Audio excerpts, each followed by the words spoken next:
எல்லாருக்கும் வணக்கம்.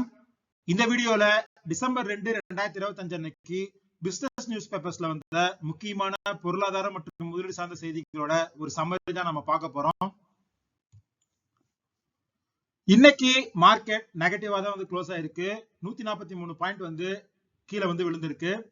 நிப்டி 50 மட்டும் இல்லாம அக்ராஸ் செக்டர்ஸ் வந்து இன்னைக்கு கரெக்ஷன் அப்படிங்கிறது வந்து இருந்தது. அது மட்டும் இல்லாம ஸ்டாக் ரிலேட்டடா பார்த்தோம் அப்படின்னா 240க்கும் மேற்பட்ட ஸ்டாக்ஸ் இன்னைக்கு அவங்களோட 52 வீக் லோவை வந்து எட்டிருக்கு அப்படிங்கிற மாதிரி வந்து அப்டேட் பண்ணிருக்காங்க. மார்க்கெட்ல இந்த அளவுக்கு நெகட்டிவ் சென்டிமெண்ட் இருந்ததுக்கான காரணம் என்ன அப்படின்னா, நேத்து இந்தியாவோட இண்டஸ்ட்ரியல் ப்ரொடக்ஷன் டேட்டா வந்து வந்திருந்தது. ஸோ அக்டோபர்ல இந்த ஃபேக்டரி அவுட்புட் வந்து வெறும் 0.4% தான் வந்து இன்க்ரீஸ் ஆயிருக்கு. ஸோ இது கடந்த 13 மாசத்துல இல்லாத அளவுக்கு கம்மியா வந்து இன்க்ரீஸ் ஆயிருக்கு. அப்படிங்கிறதுனால இன்னைக்கு மார்க்கெட் வந்து அதுக்கு நெகட்டிவா வந்து பெர்ஃபார்ம் பண்ணிருக்கு. நொமுரா வந்து என்ன சொல்லியிருக்காங்க அப்படின்னா, ஜிடிபி growth வந்து ஸ்ட்ராங்கா இருந்தாலும் இண்டஸ்ட்ரியல் growth வந்து 14 மாசம் லோவா வந்து வந்திருக்கு அப்படிங்கிறது எக்கானமி கொஞ்சம் வீக்கா இருக்கு அப்படிங்கிற மாதிரி வந்து காட்டுது அப்படிங்கிற மாதிரி சொல்லியிருக்காங்க. அது மட்டும் இல்லாம GST relief, income tax relief இது எல்லாமே கொடுத்து கன்சம்ஷன் சைடு வந்து ஒரு புஷ் இருந்தாலும் ப்ரொடக்ஷன் சைடு வந்து புஷ் இல்லாததுக்கான காரணம் என்ன அப்படின்னா, ட்ரம்போட அந்த 50% டேரிஃப் அக்ராஸ் செக்டர் வந்து ப்ரொடக்ஷனை வந்து அஃபெக்ட் பண்ணிருக்கு அப்படிங்கிற மாதிரி வந்து அப்டேட் பண்ணியிருக்காங்க. அடுத்து இன்னொரு டேட்டா என்ன வந்திருக்கு அப்படின்னா, கரண்ட் அக்கௌண்ட் டெபிசிட் வந்து கொஞ்சம் குறைஞ்சிருக்கு. லாஸ்ட் இயரோட கம்பேர் பண்ணும்போது 1.3% ஆஃப் ஜிடிபியா வந்து கரண்ட் அக்கௌண்ட் டெபிசிட் வந்து இருக்கு. ஸோ இது வந்து ஒரு பாசிட்டிவ் நியூஸா பார்க்கப்படுது. இதுக்கான காரணம் என்ன அப்படின்னா, இந்தியாவோட சர்வீஸ் எக்ஸ்போர்ட்ஸும் வெளிநாட்டுல இருக்கிற மக்கள் வந்து இந்தியாக்குள்ள கொடுக்கிற ரெமிட்டன்ஸும் வந்து இன்க்ரீஸ் ஆயிருக்கு. ஸோ அதனாலதான் கரண்ட் அக்கௌண்ட் டெபிசிட் வந்து கொஞ்சம் குறைஞ்சிருக்கு. அதே சமயத்துல இன்டர்நேஷனல் மார்க்கெட்ல கோல்டு பார்த்தோம் அப்படின்னா இன்னைக்கு 1.3% வந்து கரெக்ட் ஆகி 4186 அப்படிங்கிற ரேஞ்ச்ல வந்து ட்ரேட் ஆயிட்டு இருக்கு. இந்தியன் மார்க்கெட்லயுமே 30 ரூபா வந்து கிராமுக்கு கரெக்ட் ஆகி 1240 ரூபா அப்படிங்கிற ரேஞ்ச்ல வந்து 22 கேரட் கோல்டு வந்து சேல் ஆயிட்டு இருக்கு. இந்த கோல்டு ரிலேட்டடா ஒரு முக்கியமான டெவலப்மெண்ட் வந்து அமெரிக்காவில் நடந்திருக்கு. என்ன அப்படின்னா, ட்ரம்ப் வந்து அடுத்ததா ஃபெட் சேர்மனா யார் வந்து நான் போட போறேன் அப்படிங்கிறத முடிவு பண்ணிட்டேன் அப்படிங்கிற மாதிரி சொல்லியிருக்காரு. ஃபெட்டோட கரண்ட் சேர்மனான ஜெராம் போலுக்கும் ட்ரம்ப்புக்கும் வந்து ஒரு டஷில் போயிட்டே இருந்தது. ட்ரம்ப் வந்து ரேட் கட்டை வந்து சீக்கிரமா பண்ணணும் அப்படிங்கிற மாதிரி சொல்லிட்டே இருந்தாரு. பட் ஆனா ஜெராம் போல் வந்து அந்த அளவுக்கு அக்ரெசிவா வந்து ரேட் கட் பண்ண முடியாது அப்படிங்கிற மாதிரி வந்து சொல்லிட்டு இருந்தாரு. அவரோட அந்த டெனூர் வந்து அடுத்த வருஷம் ஜூன் டு ஜூலைல வந்து முடிய போகுது. ஸோ அதுக்கப்புறம் ட்ரம்ப் வந்து அவருக்கு ஏற்ற மாதிரி ஒரு ஆளை போட்டு அடுத்தடுத்து ரேட் கட் பண்ணாரு அப்படின்னா அப்ப கோல்டு வந்து இன்க்ரீஸ் ஆகிறதுக்கான சான்ஸ் வந்து ஹெவியா இருக்கு. ஸோ அதுக்கு நடுவுல இன்ட்ரெஸ்ட் ரேட்டை வந்து ஹோல்ட் பண்ணாவோ இல்ல சப்போஸ் இன்க்ரீஸ் பண்ணாவோ கோல்டு வந்து கரெக்ட் ஆகிறதுக்கும் சான்ஸ் இருக்கு. கோல்டு ஷார்ட் டேர்ம்ல ஏதாவது கரெக்ட் ஆச்சு அப்படின்னா அதை வந்து ஒரு ஆப்பர்ச்சுனிட்டியா தான் நான் வந்து பர்சனலா பாக்குறேன். அதை வந்து கொஞ்சம் கொஞ்சமா அக்குமுலேட் பண்றது அப்படிங்கிறது தான். அதுக்கப்புறம் இன்ட்ரெஸ்ட் ரேட் வந்து கட் பண்ணும்போது கோல்டோட பிரைஸ் இன்க்ரீஸ் ஆகும்போது நமக்கு பெனிஃபிஷியலா இருக்கும்.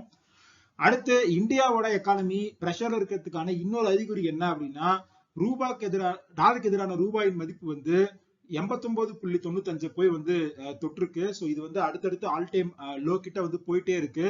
இதுக்கான முக்கியமான காரணம் என்ன அப்படின்னு பார்த்தோம் அப்படின்னா, அந்த 50% டேரிஃப்னால எக்ஸ்போர்ட் சைடு வந்து பிரஷர் ஹெவியா இருக்கு. இம்போர்ட் வந்து இன்க்ரீஸ் ஆயிட்டே இருக்கு. ஸோ டாலருக்கான டிமாண்ட் வந்து இன்க்ரீஸ் ஆகி ரூபா வந்து தாறுமாறா வந்து கீழே விழுந்துட்டே இருக்கு.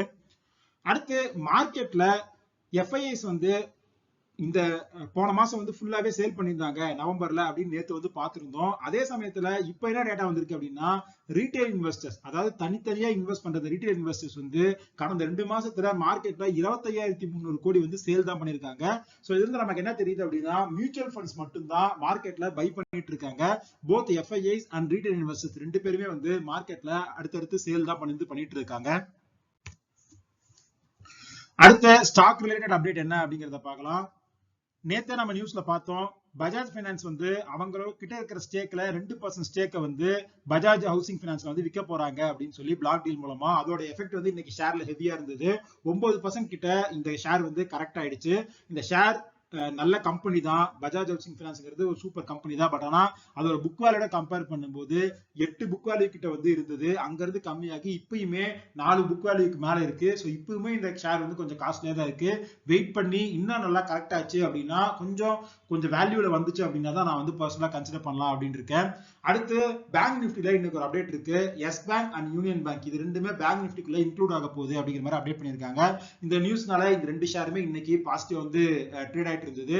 இதுல எஸ் பேங்க் வந்து நான் பர்சனலா கொஞ்சம் கொஞ்சமா அக்குமுலேட் பண்ற ஒரு ஷேர். அதுக்கான காரணம் ஜப்பான்ல இருக்கிற அந்த சுமிட்டோமோ பேங்க் வந்து இதுல இன்ட்ரெஸ்ட் எடுத்து ஒரு 24% மேல வந்து ஸ்டேக் வந்து வாங்கியிருக்காங்க. சோ அந்த நியூஸ்க்கு அப்புறம் இந்த பேங்க் வந்து ரீஸ்ட்ரக்சர் ஆகி திரும்ப வந்து பெர்ஃபார்ம் பண்ணும் அப்படிங்கிற நம்பிக்கையில தான் வந்து நான் வந்து கொஞ்சம் கொஞ்சமா இந்த ஷேர் வந்து அக்குமுலேட் பண்ணிருக்கேன்.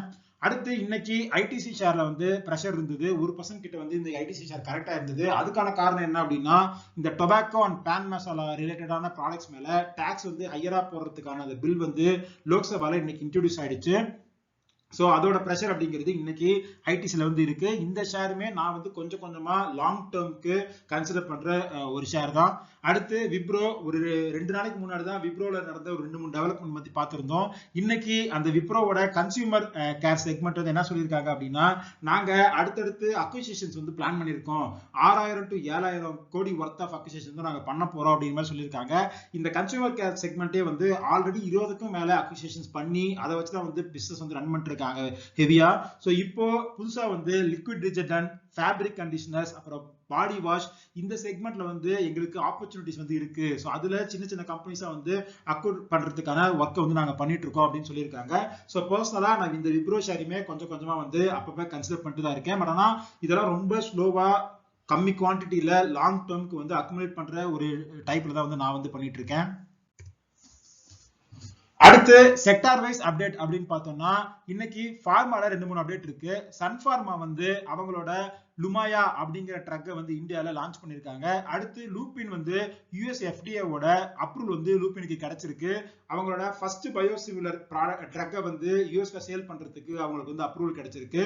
அதே சமயத்துல வேர்ல்டு மார்க்கெட்ல பார்த்தோம் அப்படின்னா, அமெரிக்காவுக்கும் யூகேக்கும் ஒரு டீல் வந்து முடிஞ்சிருக்கு ட்ரக்கோட பிரைசிங்ல. அது மட்டும் இல்லாம சைனா வந்து அவங்களோட ஃபார்மா இண்டஸ்ட்ரியில பயங்கரமா இன்வெஸ்ட் பண்ணி ஒர்க் பண்ணிட்டு இருக்காங்க அப்படிங்கிற மாதிரி அப்டேட் இருக்கு. சோ உலகம் ஃபுல்லா எல்லா கண்ட்ரீஸ்மே அவங்களோட ஃபார்மா இண்டஸ்ட்ரியை க்ரோ பண்றதுக்கு ஒர்க் பண்ணிட்டு இருக்காங்க.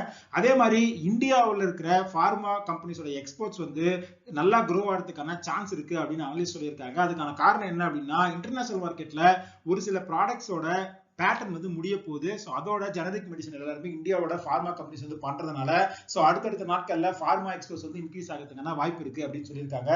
அடுத்து ஆட்டோமொபைல் இண்டஸ்ட்ரியில 2-3 அப்டேட் இருக்கு. ஒன்னு, இந்த CAF 3 அப்படிங்கிற அந்த எமிஷன் நார்ம்ஸ் சம்பந்தப்பட்ட இஷ்யூ தான். இந்த எமிஷன் நார்ம்ஸ் வந்து இம்ப்ளிமெண்ட் பண்ணப்படும் போது ஸ்மால் கார்ஸ்க்கு வந்து எக்ஸெப்ஷன் கொடுக்கணும் அப்படின்னு மாருதி வந்து கேட்டிருக்காங்க. இல்லைன்னா அந்த ஸ்மால் கார்ஸோட பிரைஸ் வந்து இன்க்ரீஸ் ஆகும். சோ அது வந்து ஃபர்ஸ்ட் டைம் பையர்ஸ்க்கு இஷ்யூவா இருக்கும் அப்படிங்கிற மாதிரி சொல்லியிருக்காங்க. அதுக்கு மத்த கம்பெனிஸ் எல்லாருமே வந்து அந்த மாதிரி வந்து ஸ்மால் கார்ஸ்க்கு மட்டும் எக்ஸெப்ஷன் கொடுக்க கூடாது அப்படிங்கிற மாதிரி கேட்டிருக்காங்க, சொல்லியிருக்காங்க. இப்ப மாருதி என்ன சொல்லியிருக்காங்க அப்படின்னா, இந்த எக்ஸெப்ஷன் கொடுக்கல, ஸ்மால் கார்ஸோட பிரைஸ் வந்து மார்க்கெட்ல இன்க்ரீஸ் ஆச்சு அப்படின்னா நாங்க ஸ்மால் கார்ஸ் பண்றது நிறுத்த வேண்டி வரும் அப்படிங்கிற மாதிரி வந்து மாருதி வந்து அப்டேட் பண்ணியிருக்காங்க. அடுத்து நவம்பர்ல சேலான கார் அப்படின்னு எடுத்து பார்த்தோம் அப்படின்னா டாடா நெக்ஸான் தான் பெஸ்ட் செல்லரா வந்து இருந்திருக்கு. இதுக்கு முன்னாடி 2 மாசமுமே டாடா நெக்ஸான் தான் ஃபர்ஸ்ட் பிளேஸ்ல இருந்தது. ஸோ ஹேட்ரிக்கா வந்து டாடா நெக்ஸான் வந்து ஃபர்ஸ்ட் பிளேஸ் வந்து பிடிச்சிருக்கு. அதே சமயத்துல இவி மார்க்கெட்ல ஒரு சில டெவலப்மெண்ட் நடந்திருக்கு. டெஸ்லா வந்து பயங்கர பரபரப்புல இந்தியாவில் வந்து லான்ச் ஆனாங்க. பட் ஆனா அவங்களால பெருசா வந்து பர்ஃபார்ம் பண்ண முடியல. ஆனா BYD வந்து இந்தியாலேயே டாப் 5 இவி ஃபார்மா வந்து உருவாகிருக்காங்க அப்படிங்கிற மாதிரி அப்டேட் பண்ணியிருக்காங்க. ஸோ இன்டர்நேஷனல் காம்படிஷன் அப்படிங்கிறது இந்தியாவில் இருக்கிற இவி மேனுஃபேக்சரிங் கம்பெனிஸ்க்கு வந்து இருக்கு. அதே சமயத்துல நவம்பர்ல அந்த இவி சேல்ஸ் அப்படிங்கிறது 23% டவுன் ஆயிருக்கு. அதே அந்த சைடு எடுத்து பார்த்தோம் அப்படின்னா இந்த பெட்ரோல் அண்ட் டீசல் கார்ஸ் வந்து 20% கிட்ட க்ரோ ஆயிருக்கு. சோ இன்னமும் மக்கள் வந்து ஈவியை விட இந்த பெட்ரோல் அண்ட் டீசல் கார்ஸையும் வந்து பை பண்ணிட்டு இருக்காங்க. அதுக்கும் மார்க்கெட் வந்து ஸ்ட்ராங்கா தான் இருக்கு அப்படிங்கிறது தான் இந்த நவம்பர் டேட்டால இருந்து நமக்கு வந்து தெரியுது. அடுத்து LIC வந்து அதானியில அவங்களோட டஃப் டைம்ல வந்து இன்வெஸ்ட் பண்ணியிருந்தாங்க. சோ அது ரிலேட்டடா கவர்மெண்ட் இப்ப என்ன சொல்லிருக்காங்க அப்படின்னா, நாங்க அது ரிலேட்டடா LICக்கு எந்த அட்வைஸும் கொடுக்கல. அது மட்டும் இல்லாம LICயோட ஒட்டுமொத்த இன்வெஸ்ட்மெண்ட்ஸ்ல அதானியில இருக்க இன்வெஸ்ட்மெண்ட் அப்படிங்கிறது 5% கீழே தான் அப்படின்னு கவர்மெண்ட் வந்து ஒரு கிளாரிபிகேஷன் வந்து கொடுத்திருக்காங்க. அடுத்து இன்னைக்கு நியூஸ்ல பரபரப்பா பேசப்பட்டிருக்க விஷயம் என்ன அப்படின்னா, இந்த சாங்சர் சாத்தி அப்படிங்கிற இந்த ஆப்பை எல்லா புதுசா மேனுஃபேக்சர் பண்ற மொபைல்லயும் வந்து ஆட்டோ இன்ஸ்டால் பண்ணணும் அப்படின்னு கவர்மெண்ட் வந்து ரூல் வந்து கொண்டு வந்திருக்காங்க. புதுசா மேனுஃபேக்சர் பண்ற போன்ஸ் மட்டும் இல்லாம ஆல்ரெடி நம்ம கிட்ட இருக்கிற மொபைல்ஸ்லயுமே ஒரு சாஃப்ட்வேர் அப்டேட் மூலமா 120 நாளைக்குள்ள எல்லாருமே இந்த ஆப்பை வந்து இன்ஸ்டால் பண்ணணும் அப்படிங்கிற மாதிரி சொல்லியிருக்காங்க. அது மட்டும் இல்லாம யூசர்ஸ் வந்து இந்த ஆப்பை அன்இன்ஸ்டால் பண்ண முடியாத மாதிரி செட் பண்ணும் அப்படிங்கிற மாதிரி எல்லா போன் மேக்கர்ஸ்க்குமே வந்து கவர்மெண்ட் வந்து கேட்டிருக்காங்க. அதுக்கான காரணமா கவர்மெண்ட் என்ன சொல்றாங்க அப்படின்னா, இந்த ஆப் மூலமா டிஜிட்டல் ஃப்ராடை வந்து தடுக்கிறதுக்கு ஒர்க் வந்து நாங்க பண்ண போறோம் அப்படிங்கிற மாதிரி சொல்லியிருக்காங்க. பட் ஆனா கம்பெனிஸ் எல்லாருமே இது பிரைவசி இஷ்யூஸ் வந்து வரும் அப்படிங்கிற மாதிரி ஒரு புஷ்பேக் வந்து கம்பெனி சைடு அண்ட் சோசியலாவும் வந்து வந்திருக்கு. இப்போ ஆப்பிள் என்ன சொல்லியிருக்காங்க அப்படின்னா, எங்களுக்கு இது பிரைவசி மேட்டர் வந்து ஒரு இஷ்யூவா இருக்கு. ஸோ இந்த ஆப் வந்து நாங்க இன்ஸ்டால் பண்றதை வந்து ஒத்துக்க மாட்டோம் அப்படிங்கிற மாதிரி ஆப்பிள் சைட்லயும் வந்து ஒரு புஷ்பேக் வந்து நடந்திருக்கு. அடுத்து எஃப்எம்சிஜி ஃபர்ம்ஸோட மார்ஜின் வந்து Q3 வந்து இம்ப்ரூவ் ஆகிறதுக்கான சான்ஸ் இருக்கு அப்படின்னு சொல்லியிருக்காங்க அனலிஸ்ட் எல்லாருமே. அதுக்கான காரணம் என்ன அப்படின்னா, இன்ஃபிளேஷன் கொஞ்சம் கம்மியா இருக்கிறதுனால இன்புட் காஸ்ட் வந்து குறையறதுக்கான சான்ஸ் இருக்கு. ஸோ இது வந்து ஐடிசி, HUL இந்த மாதிரியான எஃப்எம்சிஜி ஃபர்ம்ஸ்க்கு வந்து நெக்ஸ்ட் குவார்டர்ல கொஞ்சம் பெனிஃபிட்டா இருக்கும் அப்படிங்கிற மாதிரி சொல்லியிருக்காங்க. அடுத்து மைக்ரோ பினான்ஸ் செக்டர், அந்த செக்டர் வந்து ஒரு 1.5 வருஷமாவே பிரஷர்ல தான் இருக்கு. இப்பயுமே அந்த செக்டர் மேல பிரஷர் தான் இருக்கு. ஒட்டுமொத்தமா லிஸ்டட் கம்பெனிஸ் எல்லாருமே சேர்ந்து லாஸ் தான் பண்ணிருக்காங்க. பட் ஆனா லாஸ் வந்து கொஞ்சம் குறைஞ்சிருக்கு. 62 கோடி வந்து லாஸ் பண்ணிருக்காங்க. அடுத்து ஃபெர்டிலைசர் இம்போர்ட்ஸ் அப்படிங்கிறது இன்க்ரீஸ் ஆகிட்டே இருக்கு. First 7 months of financial year 26ல 69% வந்து ஃபெர்டிலைசர் இம்போர்ட் அப்படிங்கிறது இன்க்ரீஸ் ஆயிருக்கு. இந்தியாவோட இந்த டாலர் டிமாண்ட் அப்படிங்கிறத ஒரு பெரிய சங்க் வந்து இந்த ஃபெர்டிலைசர் இம்போர்ட்னால நடக்குது அப்படிங்கிற மாதிரி சொல்லியிருக்காங்க. அடுத்து இன்டர்நேஷனல் மார்க்கெட்ல அப்டேட் அப்படின்னு பார்த்தோம்னா, ஏர்பிளைன் மேனுஃபேக்சரான ஏர்பஸ் வந்து அவங்களோட A320 மாடல்ல வந்து சோலார் ரேடியேஷன் ரிஸ்க் இருக்கு அப்படிங்கிற மாதிரி வந்து அப்டேட் பண்ணியிருக்காங்க. ஸோ இதனால இந்தியாவில் இருக்கிற 200ல இருந்து 250 பிளேன்ஸ்ல சாஃப்ட்வேர் ஃபிக்ஸ் வந்து நடக்கணும் அப்படிங்கிற மாதிரியும் வந்து ரிப்போர்ட் கொடுத்திருக்காங்க. அடுத்து டெஸ்லா ஷேர், டெஸ்லாவோட ரிஜிஸ்ட்ரேஷன்ஸ் அப்படிங்கிறது யூரோப்பியன் மார்க்கெட்ல குறைஞ்சிக்கிட்டே இருக்கு. ஒரு பாயிண்ட்ல 50% மேல வந்து அவங்க மார்க்கெட் ஷேர் வச்சிருந்தாங்க.